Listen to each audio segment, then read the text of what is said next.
Hey folks, it's Marvin Cash, the host of The Articulate Fly. On this episode, I'm joined by Mark Melnyk, the driving force behind the New Fly Fisher. Mark shares his serendipitous journey to the New Fly Fisher, we take a look behind the scenes, and Mark gives us a sneak peek at upcoming episodes. I think you're really going to enjoy this one. But before we get to the interview, just a couple of housekeeping items. If you like the podcast, please tell a friend and subscribe and leave us a rating and review in the podcast app of your choice. It really helps us out. And finally, a shout out to our sponsor, Trout Routes. We all know streams and rivers are getting crowded, and chances are you're not the only one at your local access point. Get away from the crowds and busy gravel lots by using Trout Routes Pro with over 350,000 access points mapped across 50,000 trout streams and much more. Trout Routes has all the data you need to help you find angling opportunities that others will overlook. Up your game and download the app today. Use code ARTFLY20, ARTFLY20, all one word, for 20% off of your Trout Routes Pro membership at maps.troutroutes.com. Now, on to our interview. Well, Mark, welcome to the Articulate Fly. Thanks for having me, Marvin. Appreciate it. Yeah, I'm looking forward to it. And we always like to ground these interviews and asking our guests to share their earliest fishing memory. Yeah, I was thinking about that leading up to this, and I think the real first fishing memory I have, when I was a kid, I'd spend my summers up at my grandparents' cottage on Georgian Bay, and it's a fantastic pike, muskie, smallmouth bass, walleye fishery, and before the regular kids came up for the summer, I'd be up there on weekends, and sometimes the kids weren't around, so I'd preoccupy my time by fishing off the dock. So I'd have a little, spin caster or whatever those little kid rod and reels are called, and I tie a leader on and a MEPS, and I just sit on the dock and I just, watch that MEPS spin in the water. And one afternoon I was doing that, and a giant northern came out from under the dock and ate it. And I called for my grandparents up at the cottage, and it's quite a little hike up the rock to get to the cabin, and get the net. And they just thought I was total bullshit, kind of thing. And when they saw that this little Zebco spin caster was doubled over, they came flying down. And the end of the story was a 5-year-old kid with a 12-pound northern pike on a stringer, and it was that was the fish that got me hooked, Marvin. I was as scared and exhilarated as I think I've ever been. It was pretty awesome. Yeah, that's super neat. So when did you come to the dark side of fly fishing?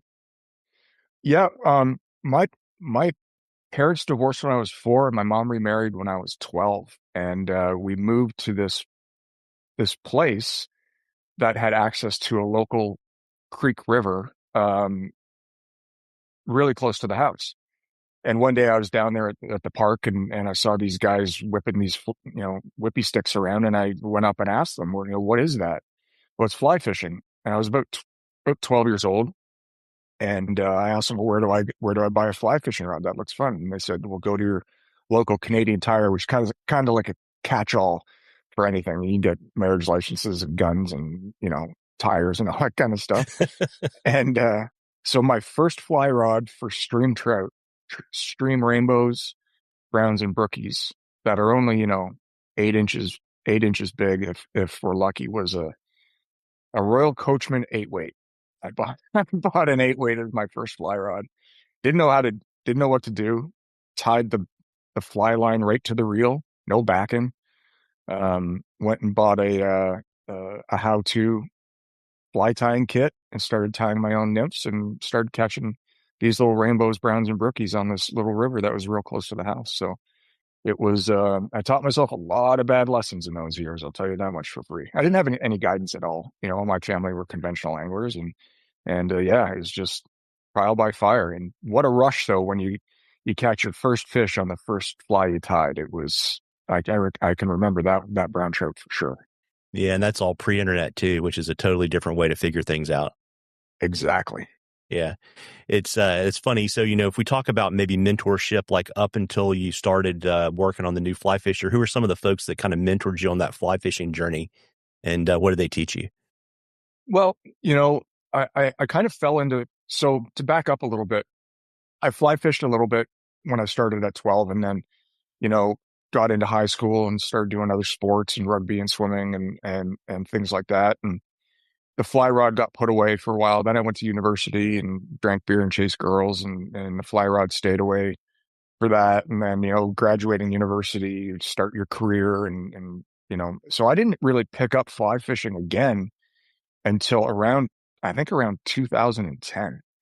So I went a long time without having a fly rod in my hand. I would still fish on weekends at my family cottage, but it wasn't until I was doing a series called, Real Road Trip, Real Jobs, and Guided, those three TV series, that I was starting to run with some pretty exceptional, fly fishers. There's a guide in Key West, Florida, a permit guide named Will Benson, and did a story on him, and did a story on Mike Gorton, who owns a lodge up in Alaska and fishes for permit down in the Keys as well, and those guys really kind of helped me um, refine what I was doing.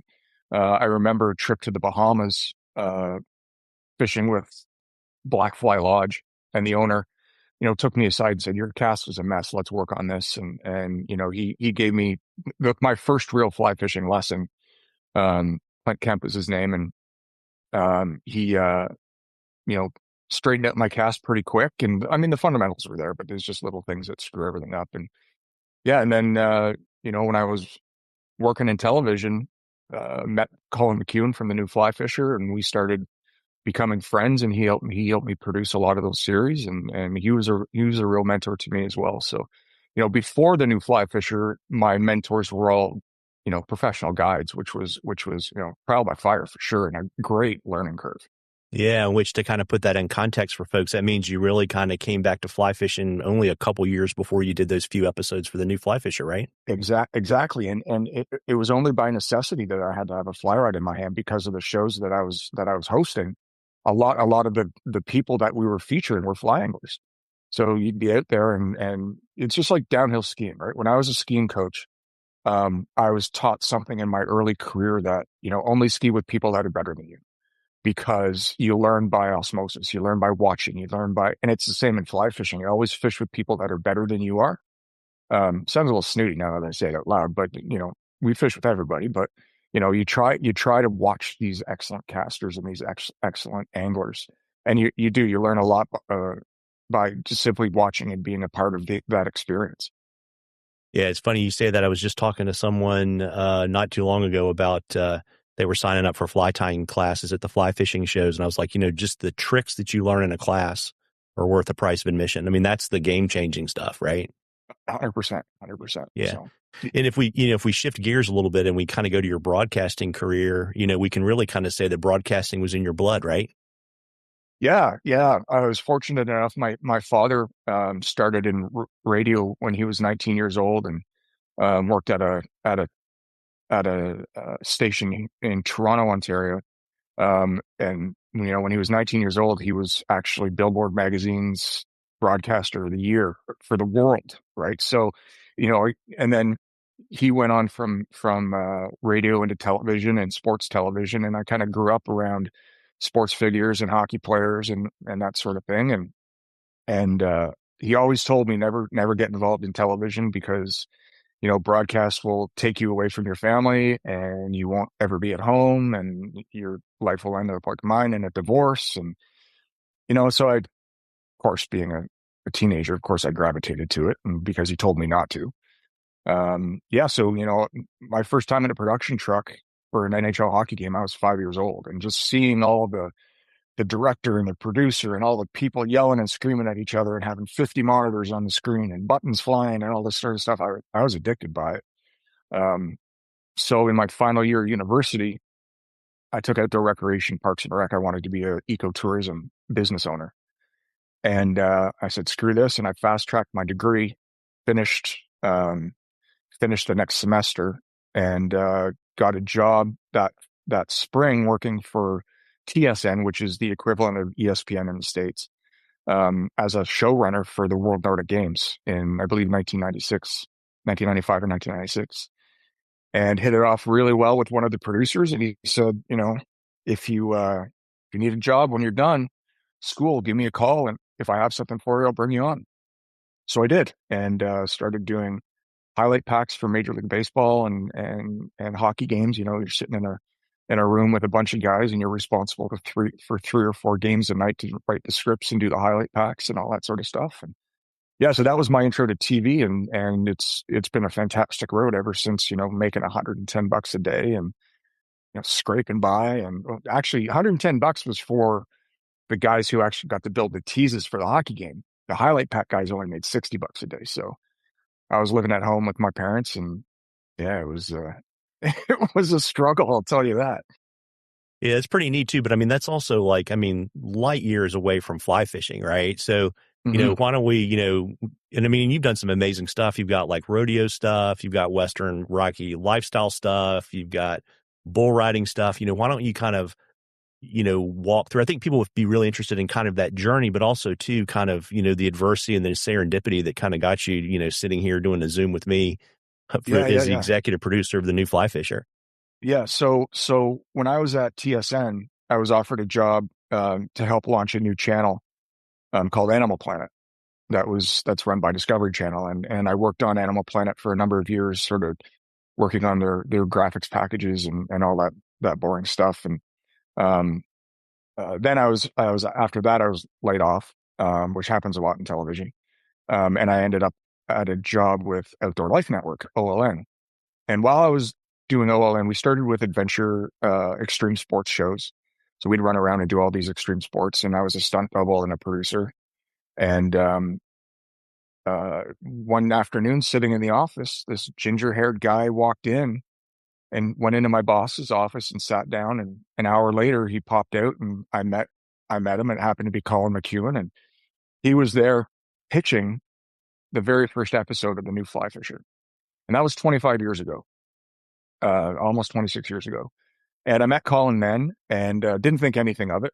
Went on and as you said, did rodeo and bull riding events for 8 years, and traveled with cowboys, and produced PBR events for TV and Calgary Stampede, and did the Half Mile of Hell, which is a documentary chuck wagon series on the life of chuck wagon drivers. And then once again, the network decided they were going to leave the Western lifestyle, so I got laid off. Um, one of the guys that I started at TSN with was now starting, was the program director at a brand new network called WFN, World Fishing Network. And he knew how much I loved to fish because he'd see my reverse raccoon tan every Monday, after fishing on the water all the time. And he called me over to WFN and said, are you interested in working for the fishing network? I said, I don't have a job. So yeah, why not? Um, he said, but I've got one caveat that I want you to produce fishing shows that don't have any fishing in them. It's like, Corey, what are you talking about? Like, he's like, here's $10,000. I want you to go to Minnesota, St. Paul area, and come back with 10 industry stories about fishing in Minnesota. So I was like, okay. So I got on my horse and I started researching and everything, realizing, Marvin, that this was in February. He was sending me to Minnesota in February. So of course I did an ice fishing segment, and I in my research I found that there was a gentleman that used to own the Minnesota Vikings, and he also owned the FLW Tour, and he owns uh, Ranger boats and a variety of other boat companies. So I ended up getting an interview with him, and that was just as the economic crash started of 2008. And I came back with these 10 stories, and I had to do on cameras to introduce the stories. And of course, like, man, these are good. How about we give you your own show? It's called Real Road Trip. I want you to travel around the states and provinces in North America and find the non-fishing stories that are in each state. An angler, a conservation story, a unique story, and a species story to round out. It was like a magazine type show. So I would run around and do these shows and come back with, you know, shows that didn't have any fishing, like physical fishing in them, which was killing me because I'm going to the Bahamas and the Keys and all these places that are so legendary for anglers. And I finally said, screw it, I'm bringing a fishing rod with me every trip I go. Um, so after 2 years of doing that show, Corey took me out for a drink and said, I told you I didn't want any fishing in these shows. You put fishing in them. I know I can't stop you, so I'm going to send you on a new series called Real Jobs, a total ripoff of Mike Rowe's Dirty Jobs, right? So I ran around and did all these stories of the jobs of the fishing industry, everything from crabbing in the North Atlantic to making chum in San Diego and fly fishing for mako sharks and being a professional bass angler, working in a hatchery, all these things. But I kept bringing my fishing rod with me. After 2 years of that, I went to Corey and I said, you know what, man, I'm seeing so many guides in this job, and they have so many unique stories to tell about how they became guides and how they are guides. Let's do this show where I will go and do an interview-based biography of these guides and tell their story about how they got to where they are and their ups and downs. And that was the most fun show I ever did. Telling people stories. I'm a storyteller by heart from starting at TSN, telling stories of professional athletes. This was a perfect mix of that. And anglers are no different than cowboys in that they're generally the nicest people in the world, and they give you their shirts off their back. So it was a nice meld of the two sports that I really, really love to do in fishing. And then after 2 years of that, of course, I got laid off again. It happens in TV. You always get cut down at your best gig, whether you're making too much money or the networks get sold or what have you. It's not a issue of performance. It's just the nature of the business. So Colin heard that I had been laid off, and I had worked for a long time. And he called me and said, "Hey, I know you started fly fishing. Would you like to host a couple of episodes, aka keep the wolves away from the door?" Right. So he brought me on as really a new fly fisher, and I think I hosted 6 or 7 episodes that season. Then he fired me for his daughter, so I was out of work again, and I went 3 years, Marvin, without even being able to get an interview on TV. I mean, it was just young kids are coming in doing it for half the price. Even the guys that I started with, who were executives at this time, are like, "Sorry, Mark, you're in trouble here." He's like, "You got to find something new."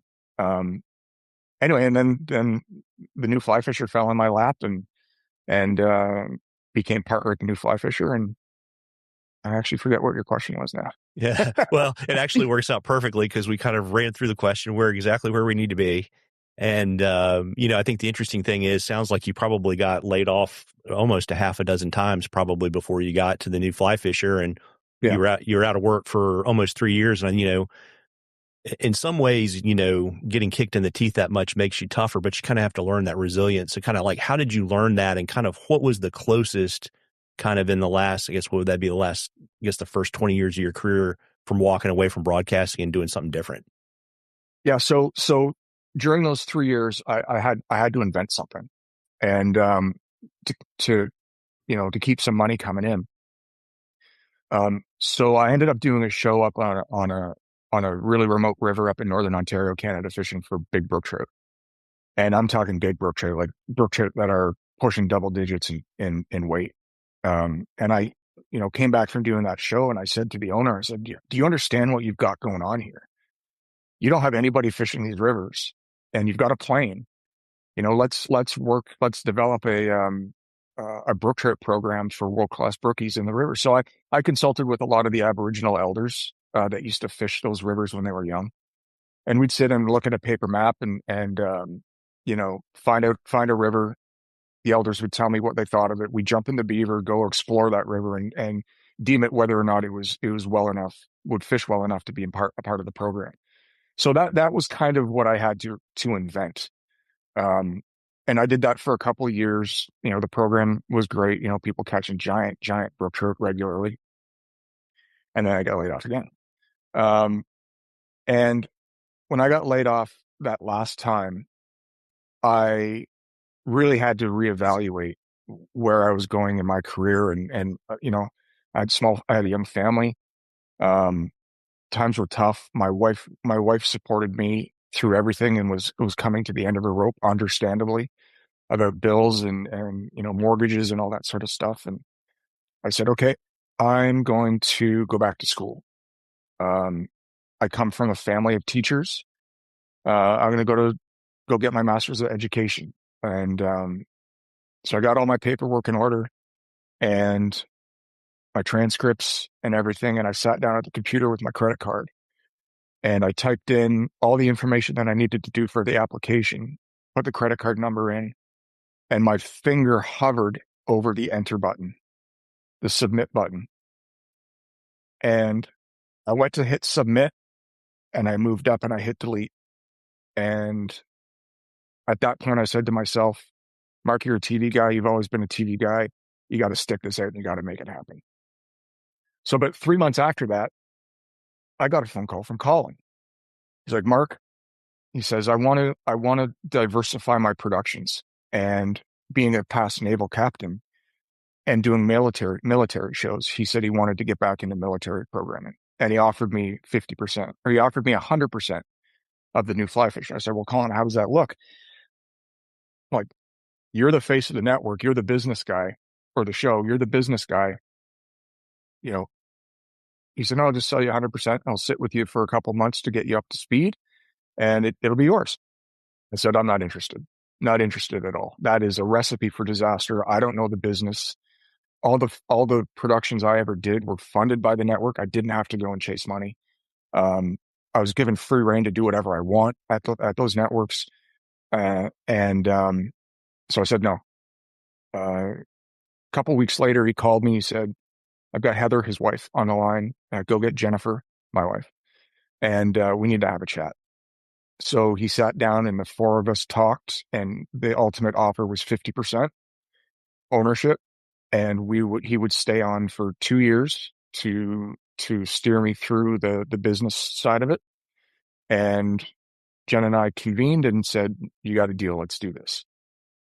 Well, little did we know that COVID would come into play, and those 2 years spanned to 7, where we were still 50-50 partners. Yeah. And, in June of 2024, we sealed the deal. I took over 100%, and it's been a great ride from there. But the lowest part, to get back to your question, is that hovering over the accept or submit button and going to delete. And I'll tell you, man, I shed many tears that night because the fear of what am I going to do now was so overwhelming. But my gut and my heart said, you got to stay in television, got to figure it out. And we did. Yeah, it's an amazing thing. I mean, I think, as you get older, you kind of can see those like forks in the road a lot more clearly, right? And kind of like how different your life would be, first of all, we wouldn't be talking, you'd be teaching something, right? And unhappy probably. Yeah. I mean, it's an interesting thing, right? And yeah, I mean, I kind of went through a similar experience with the kind of the Great Recession, and I wouldn't be sitting here talking to you now if it wasn't for that. So, yeah, it's amazing stuff. The interesting thing too, though, is, and I can remember watching those very early episodes because you're almost like, hi, I'm Mark Melnyk. I'm kind of the gear guy. I'm here fly fishing with the new Fly Fisher, right? How was it kind of going from, a not a super experienced flying angler to an experienced flying angler over kind of the, the arc of your time so far with the show, and kind of how did that impact your approach and kind of the content you created? So the first couple of years were really, as a host, were really nerve-wracking because I'm a very self-conscious person. I bruise very easily, and it's one of those things where you got internet trolls that rip you apart and are merciless in what they say and what they do. And it was really tough to watch that happen and to read that stuff. And,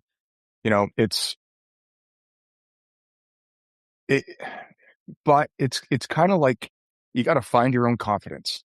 And the fact that Colin believed enough in me to keep me on the show was the confidence that I needed to be able to keep going amidst the learning curve. Remember, the show is called The New Fly Fisher after all. And, everybody that fly fishes, no matter how experienced you are, there's always something new that comes to you. so Colin was a huge help in that. And then the guides that I would fish with and the outfitters were wonderful because the genesis of the show is education. So if I can learn from a guide, if I can be the avenue of information from the guide to the viewer, then it's a success. And it does. Like I always say, fish don't matter what your casts look like. I transform my mind frame to think of it that way. And then by fishing with all these fantastic outfitters and lodges and guides, um, your learning curve doubles over backwards, and it's just one of those things that just like downhill skiing, the more you practice, the better you get. I mean, even today, Marvin, I've got, well, not now because I've got 3 feet of snow on the lawn, but I've got fly rods that are always rigged in my backyard.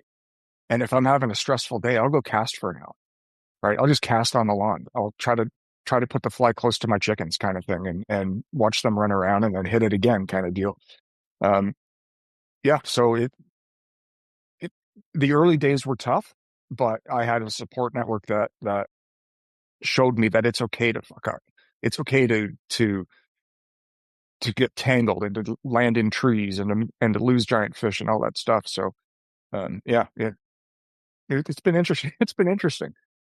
Very neat. It's kind of funny because I was thinking when I was preparing for the interview, the first time I met Colin and Bill was the one year that the fly fishing show was in Raleigh at the fairgrounds. Mm-hmm. And I can remember this would have been, gosh, I don't know, if I was just ballparking it, maybe 15 years, give or take, right? And I can remember talking to Colin about, the production qualities, like, what we're targeting right now is, we want to be able to have the new Fly Fisher on public broadcasting stations, and which was really different. But I think the show's even more different than that. And it's certainly very different than your traditional go sit in a Ranger, rip the face off a bunch of largemouth bass and then, plug some sponsor stuff and go home. Talk to me a little bit about kind of how the new Fly Fisher is different, kind of from a production design and philosophy, and kind of how you're different from other, let's just say, quote, fishing shows. Yeah, it's a great question, and I think what separates the new Fly Fisher from most others is the fact that we've never deviated from the original concept of the series, which is based in education and conservation, right? So as fly fishers, as you know, we have a huge responsibility to conserve our waters, look after the land that our waters run through, and offer the avenue of education for the younger up and coming fly fishers to be able to access the sport. I believe long gone are the days of the elite imagery of fly fishing when you see kids on BMX bikes going down to the harbor, in an urban center with fly rods sticking out of their backpacks kind of thing. Like that's a win. That's a win for us. The other thing that sets us apart is our production value. I take great pride in the best possible production value we can offer our viewers. And we have some of the finest camera people and technical people behind the scenes that really take pride in what they do.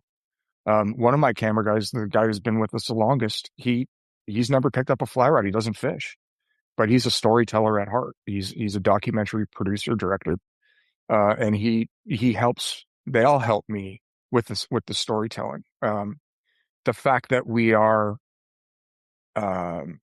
non-combative in any way, we have an open book policy with respect to the education that we give our viewers.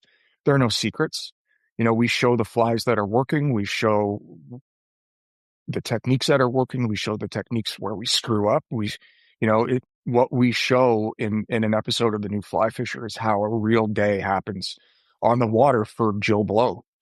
And I take great pride in that because people that are looking for a destination to go fly fishing can call up one of our videos and say, and I can say to them, this is exactly what this might be like if you decide to go there.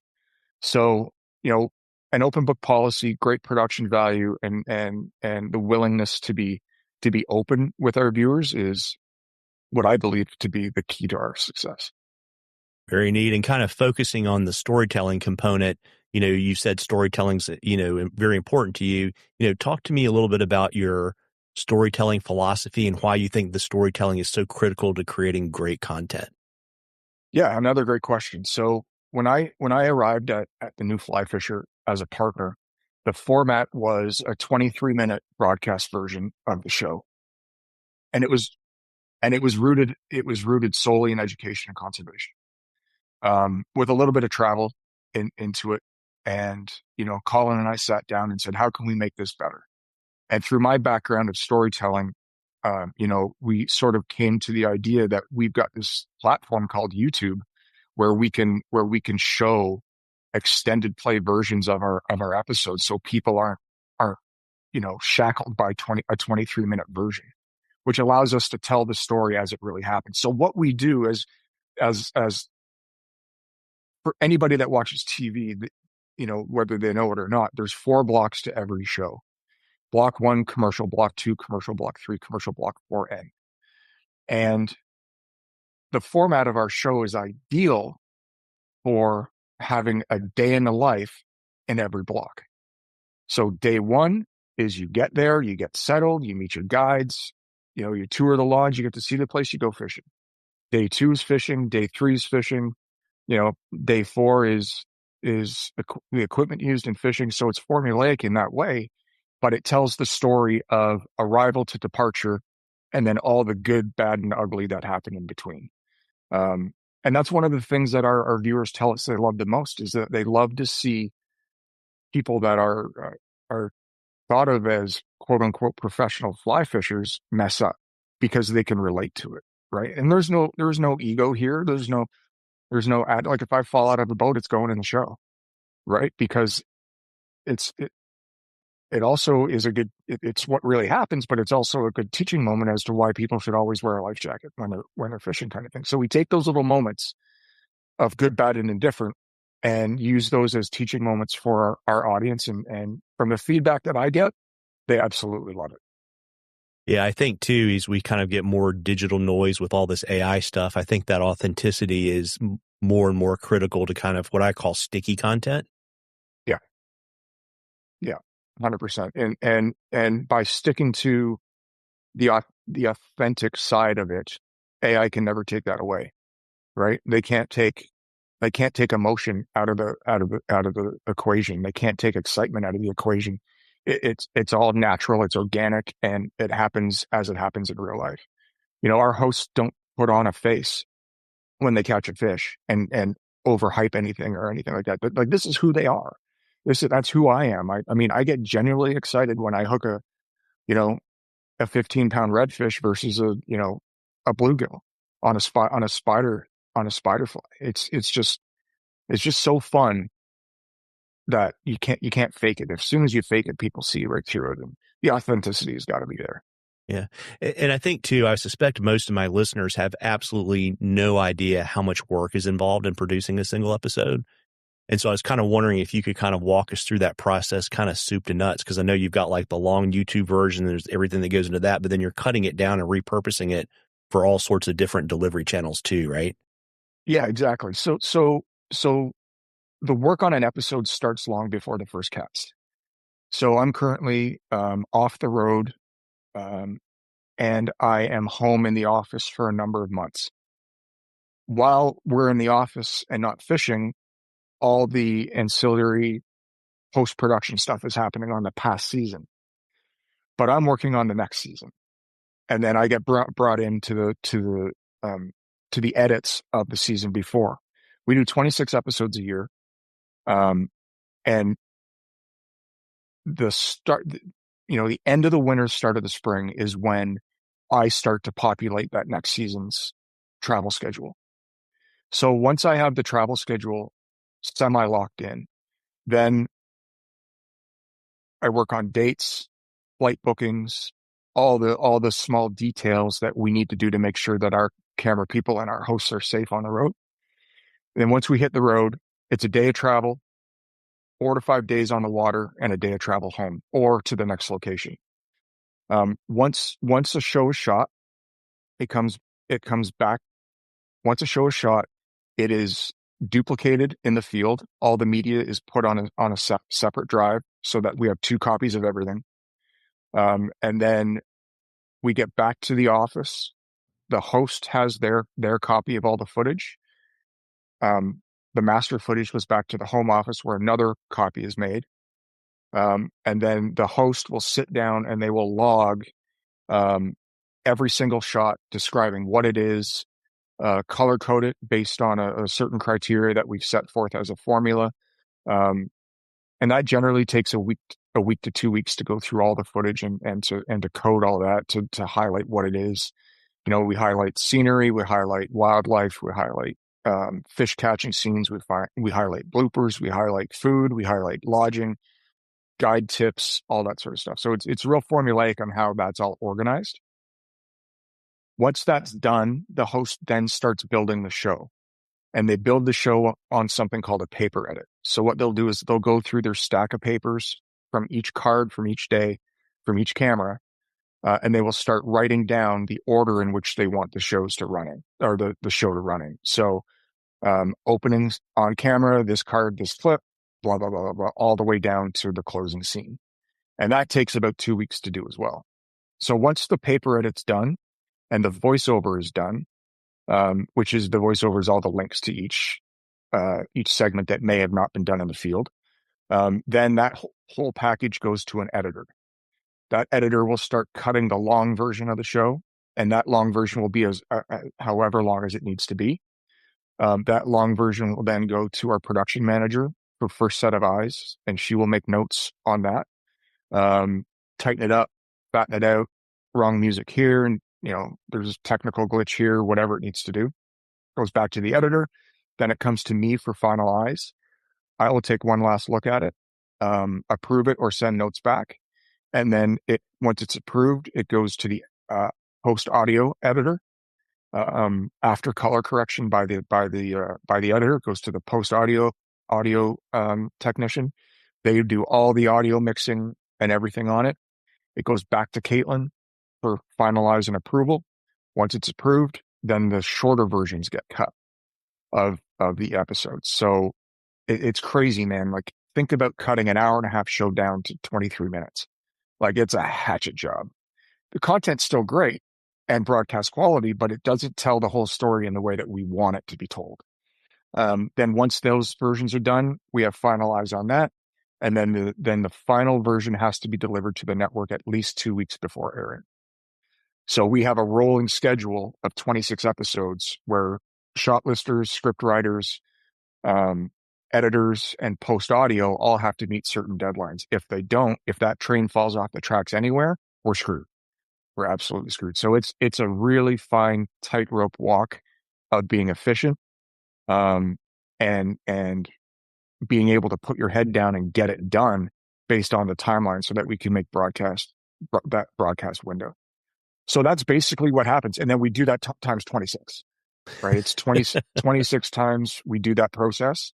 I've got a number of great people on our team that understand that, summertime's the quiet time when, you can take vacation in August because that's generally when we're super quiet.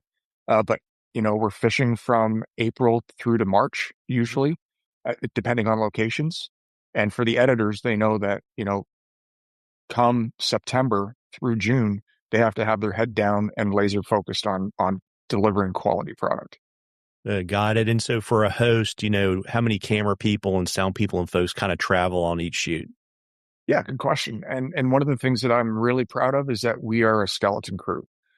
There's a host and a camera person, and the host takes care of a lot of the camera work that the main camera person can't do in the moment. So for example, if I'm on a shoot and camera guy's busy and I see a good drone opportunity, I'll fly the drone, I'll shoot underwater, I'll do anything. I'll make coffee for him, whatever needs to be done. We're a skeleton crew of 2 people. Sometimes we have 2 hosts, depending on what the fishery's like. If we're fishing muskies, we really want to make sure we have 2 rods in the water or two flies in the water at all times, just to up the chances of hooking a fish. But generally, it's just the 2 of us, 2 host and a camera person on the road. That really makes it interesting because you have to really get along because you're spending so much time together. Often sharing a room, often, in less than ideal conditions if you're on a do-it-yourself or the weather sucks or, you know, as you know, anything can happen when you're out in the field. So you need people that can cohabitate, that get along. We work hard, we play hard, and we fish hard. So it's a great group of people that has taken a long time to find, but it works out perfectly. Very neat. And, I know folks can go to the website and see the hosts, but you kind of want to give a quick shout out to the folks that are kind of in front of the camera and behind the camera so people kind of understand just how, even though you're skinny on each shoot, how big your team is. Yeah, for sure. So I do host, even though I'm in the office a lot. I am fortunate enough to get out and host some shows. I brought on a steelhead guide here from Southern Ontario named Rob Heel. Rob is from Nova Scotia, so he's got that maritime flair that is just so infectious. And he's a triple F fly casting instructor, a guide. He knows his way around a fly rod, multi-species. I don't have to worry about him. We've worked with him to be able to develop his storytelling abilities, and he's worked out great. Jeff Parks is a little bit of an older guide. He's starting to wind down his guiding career, and I thought, what a great opportunity for him to be able to stay in the industry. He's in better shape than most 30-year-olds are, and he goes. And he too is a multi-species guide here in Ontario. He's got a daughter named Alex Parks, who is an absolute firecracker. She's a motivational speaker. She's also a fishing guide, and just is an entrepreneur. So if you hear her dropping, rock and roll lines from the '70s during a show, that kind of tells you what kind of person she is. She's a hoot. She's a professional photographer as well. So she gets what the camera people are doing and is really able to help.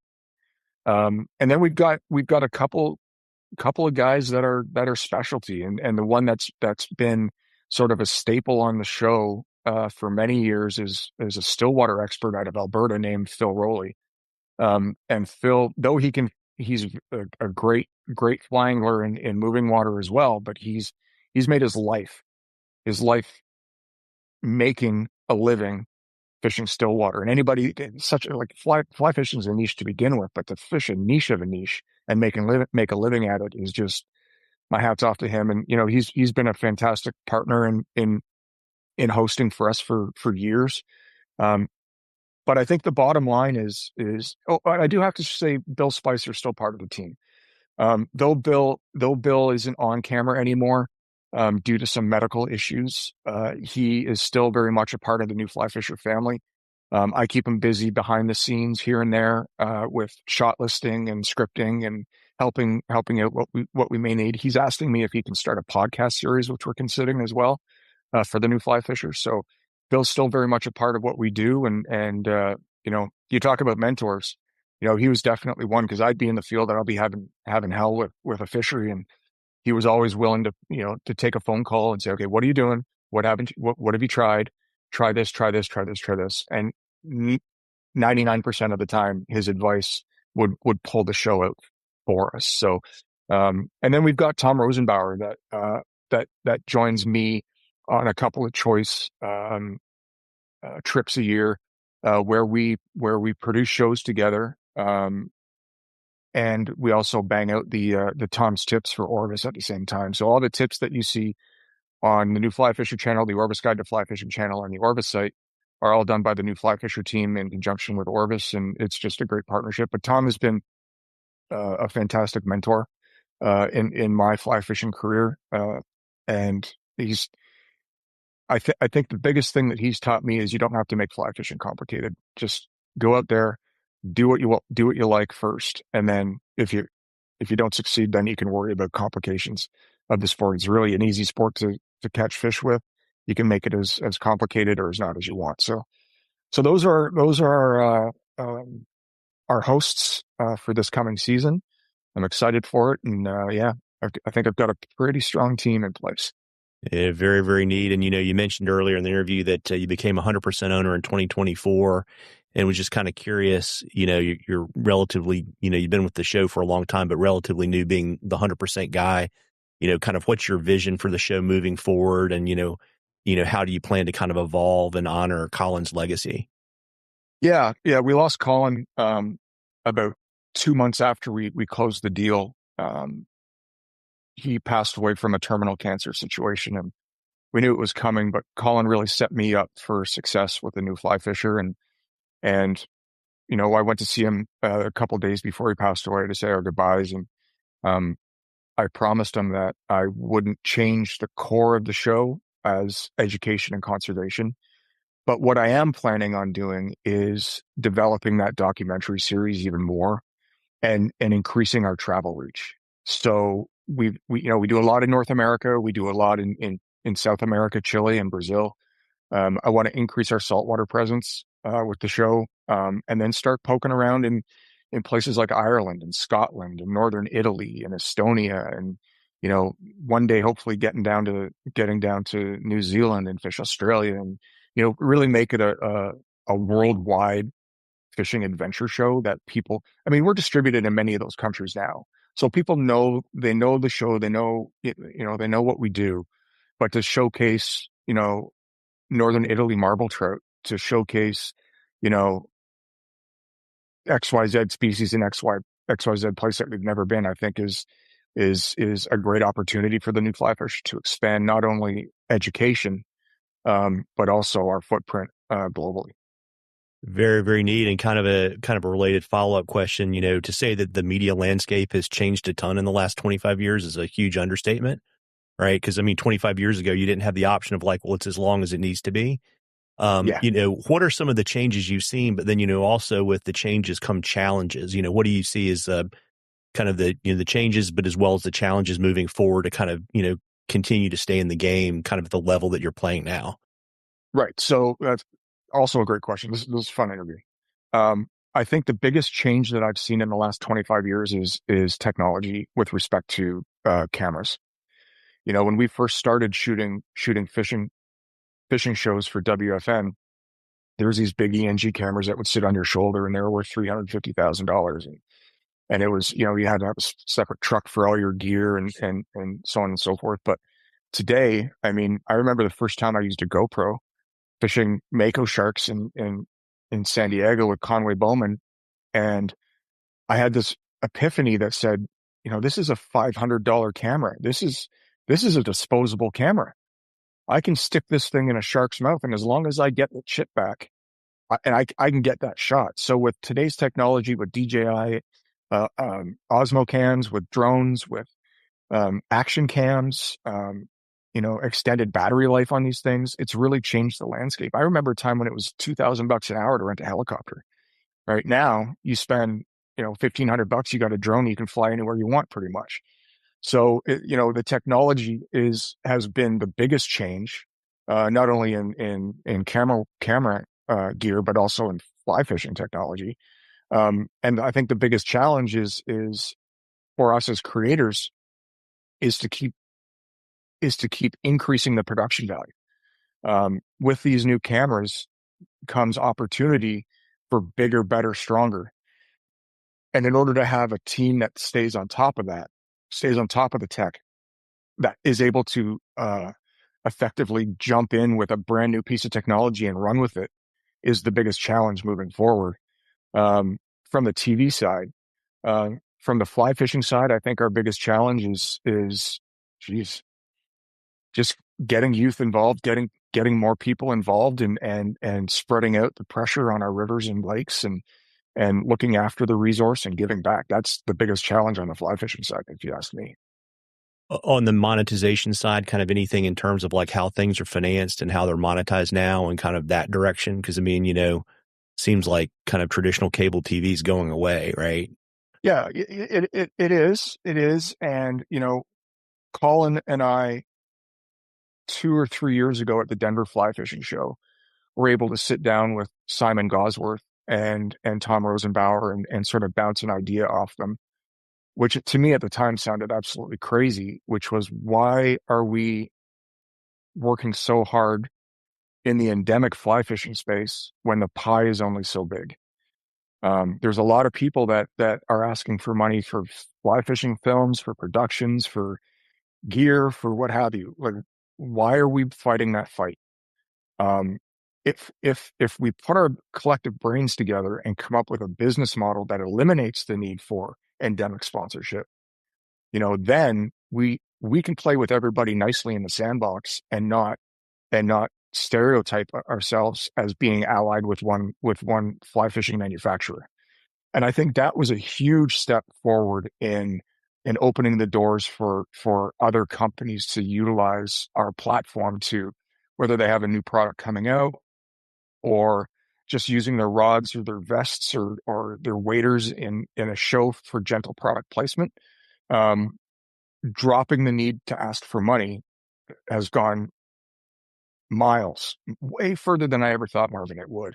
I thought it would be a kiss of death, right? But there's other ways to raise money, and there's other ways to get around that nut that you need to be able to produce 26 episodes a year and keep 11 people employed and loving what they do. So yeah, that was the biggest move that we did, and so far, touch wood, it's paid off.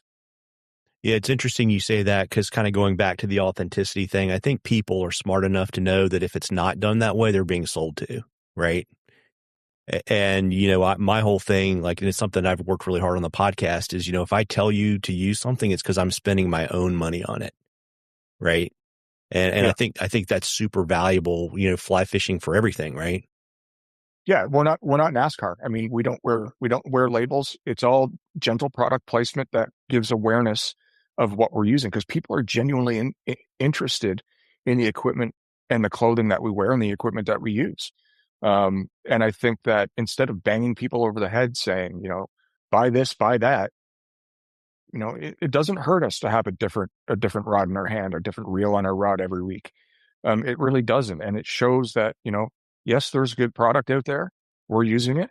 But you know what? If, for example, instead of using the new Helios, if I'm using a Clearwater, that's a great entry rod for somebody to get in and use. And if it's good enough for people to use in a TV show, man, it must be good enough for me to, you know, putz around on my back lake or my backyard stream. So yeah. In terms of kind of like pre-production money and post-production money. So for example, as opposed to like going to tourism people or, something like that, because I know one of the big things is like why YouTube doesn't work for networks is they pay to produce it, but then they don't really get the direct revenue stream back. What do you kind of see kind of in that mix between like, getting paid for YouTube ad placements and other things kind of on the distribution side and on the front end? How has that changed? Um, it's getting better actually.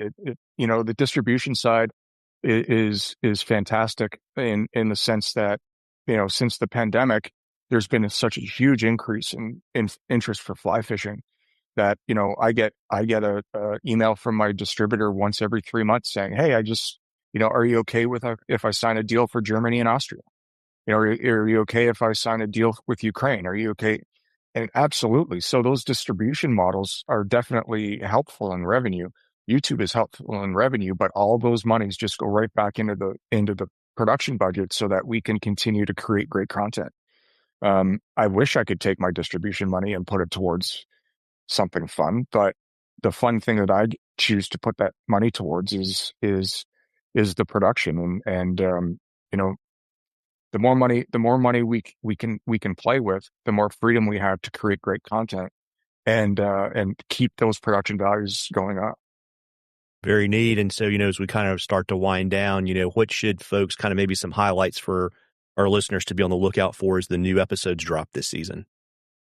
Yeah, so we've just started. We've delivered our first 8 episodes from season 21. We've got some great content coming from Chile with Tom and I, where we um, uh, challenged the guides down there. We were down there for 2 weeks fishing 2 different lodges, and we challenged the guides to one fish waters that we have never seen before as fly anglers. And the second part of each show is to find water that they have never fished before. So, it's fun to go to new water as an angler, but it's really interesting to see how guides work when they've never been to that body of water either. And how you have to work together in order to figure out the puzzle. I've never had a guide say to me on a body of water, "Can I see your rod? I want to try something." And Idas Variantos, who we fish very, very well together. We're totally twins in our fishing philosophy. Um, he's like, like, this isn't working. There should be fish here. Can I try something? It's like, yeah, man, go for it. And he put on this crazy contraption XYZ, which you'll see in the show. And sure enough, 24-inch brown hair. So it's those kinds of things that I look forward to in these episodes. Coming up, we've got a bunch of Ontario shows that are on the docket. We've got a great big northern pike show up in Manitoba. We've got grayling, lake trout, and Arctic char in Saskatchewan. We do big brook trout and Atlantic salmon shows in Newfoundland and Labrador. We still do a lot of great content out of the American West, Wyoming, Idaho, Montana. I've just got this great new contact down in Colombia that that is very interested in having us come for peacock bass, payara, arowana, bacuda, all kinds of crazy jungle fish. And then they have a saltwater element there too. So a lot of pelagics like dolphin, marlin, sailfish, and then they've got an inshore fishery in tarpon and like mutton snappers and things like that, and mangroves, all kinds of stuff. So and then looking forward to trying to get into Ireland, Scotland, and the Dolomites up in northern Italy. Yeah, so just there's all kinds of great stuff coming down the line. I'm gonna try to step back from my hosting duties a little bit to be on the business development end, but I've tried that for years and it never happens. The lure of being in the field is just too much, Marvin, especially when you're going with great guides and great locations and things. So yeah, lots to look forward to, that's for sure. 100%. And so, where can folks find the show? Yeah, so the best way to find us is on our YouTube channel, the New Fly Fisher YouTube channel. We've got thousands of videos up there, whether they be tips or full-length episodes from multi-species from many of the years that we've done it. That's the best way. That's the way you can see the extended play versions. You can also find us on traditional broadcast on World Fishing Network, WFN in the US, and on Sportsman Channel Canada in Canada, as well as a bunch of regional channels around as well. And I don't know the international distribution channels. So we're also on MLTV, I believe, which is a streaming service, Fish TV out of Britain, which is a streaming service. Yeah, so YouTube's the best one, though, for sure. Got it. Anything else you want to share with our listeners before I let you hop this afternoon? No, I think one of the things that we talked about with respect to mentors is what I have written down here, and I wanted to say when we were talking about it, is the support that we have from our families in doing what we do. There are times when I'm gone for 4 to 6 months out of the year. My kids are 20 and soon to be 17, and my wife Jen holds down this fort while I'm out gallivanting and in great locations catching amazing species. And without her support throughout the years and having faith in what we do, she's not only my partner in life, but she's my partner here and in the New Fly Fisher, and she's a fantastic backstop, has my back for everything I do. And many of us in this industry, whether it's guiding, outfitting, television, or what have you, podcasting, traveling all over like you do, Marvin, without the support of your family behind you, you're really doing it. It's not worth it. So yeah, that's the only thing I wanted to add, other than, I want to thank our viewers for being so loyal over the years. Email's always open if anybody wants to contact me or any of our team. And lastly, Marvin, thanks for the opportunity. This was a lot of fun. I really enjoyed it. Yeah, it's been a blast. I mean, it's kind of fun, and hopefully our paths will cross before we get together again in November up in Pennsylvania. If folks want to learn more about the New Fly Fisher or kind of follow your adventures on the water, where should they go? Our Instagram is updated weekly on the adventures of what we're doing, same as our Facebook page. One of our hosts, as I mentioned, Alex Parks, looks after the Instagram stuff, and we do a lot of collaboration with Orbis, Scientific Anglers, and things like that. So if you stay close to social media in the fly fishing space, chances are you'll be able to see what's going on that week where we're in the field or what have you, and some of the fun things that we're up to. So I think that's probably the best way to keep in touch and to keep abreast of what host is where and what they're fishing for and all the fun stuff that goes along with it. Absolutely. And I will drop links to all that stuff in the show notes. Fantastic. Well, listen, Mark, I super appreciate you making the time this afternoon. My pleasure, Marvin. Let's make sure to do it again. Absolutely. Take care. Thank you. You too. Well, folks, we hope you enjoyed the interview as much as we enjoyed bringing it to you. Don't forget to check out the links to all this episode's sponsors in the show notes. Tight lines, everybody.